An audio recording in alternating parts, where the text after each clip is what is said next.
ഇതുപോലെ ബെൻഡായിട്ട് വരുന്ന സ്റ്റെയർ ആണെങ്കിൽ അതിൽ ഗ്ലാസും വുഡും നമ്മൾ ചെയ്യുമ്പോൾ നല്ല എക്സ്പെൻസ് ആണ് നമുക്ക് വരുന്നത്. ചിലവ് ഒരുപാട് കൂടുതലാണ്. ഇതുപോലുള്ള മെറ്റലും വുഡും കോമ്പിനേഷനൊക്കെ കൊടുക്കുകയാണെങ്കിൽ നമുക്ക് ഒരു കുറച്ച് പ്രീമിയം ലുക്കും കാര്യങ്ങളും കൊണ്ടുവരാൻ പറ്റും. മാത്രമല്ല ഇതിന് എക്സ്പെൻസ് കുറവാണ്. ഗ്ലാസിനും വുഡിനും അപേക്ഷിച്ച് നമുക്ക് ചിലവ് കുറഞ്ഞ ഒരു മെത്തേഡാണ്. പ്രത്യേകിച്ച് നമുക്ക് മെറ്റലും വുഡും കോമ്പിനേഷനിൽ ഒരുപാട് ഡിസൈൻസ് കൊടുക്കാൻ പറ്റുമെങ്കിലും ഇവിടെ വെർട്ടിക്കൽസ് ആണ് കൊടുത്തിട്ടുള്ളത്. വെർട്ടിക്കൽസ് കൊടുക്കുമ്പോൾ നമ്മൾ ഒരു സ്റ്റെപ്പിൽ 2 എണ്ണം വെച്ചിട്ട് 2 വെർട്ടിക്കലാണ് നമ്മൾ ഒരു സ്റ്റെപ്പിൽ കൊടുത്തിരിക്കുന്നത്. ഈ ബെൻഡായിട്ട് വരുന്ന ഈ ഭാഗത്ത് വിടുത്ത് കുറഞ്ഞത് കൊണ്ട് അവിടെ ഒരെണ്ണം മാത്രമാണ് കൊടുത്തിട്ടുള്ളത്.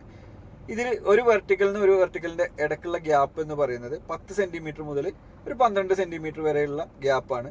സേഫ്റ്റി പ്രശ്നം കാര്യങ്ങളൊന്നും വരുന്നില്ല. പ്രത്യേകിച്ച് കുട്ടികളൊക്കെ ഉണ്ടെങ്കിൽ ഇതിൽ ചവിട്ടി കയറിയിട്ട് മുകളിൽ കയറി താഴെ വീഴാനുള്ള ചാൻസ് ഒന്നുമില്ല. കാരണം 90 സെന്റിമീറ്റർ ആണ് അതിന്റെ ഹൈറ്റ്. അതിൽ ചവിട്ടി കയറാനുള്ള ഒരു ഇത് അതിലില്ല എന്നുള്ളതാണ്.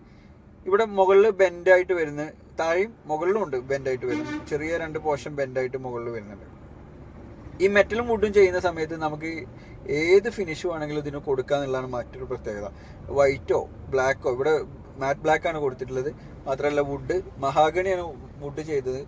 ഒരു ടീക്ക് ഫിനിഷിലോട്ട് അത് കൊണ്ടുവന്നിട്ടുണ്ട്.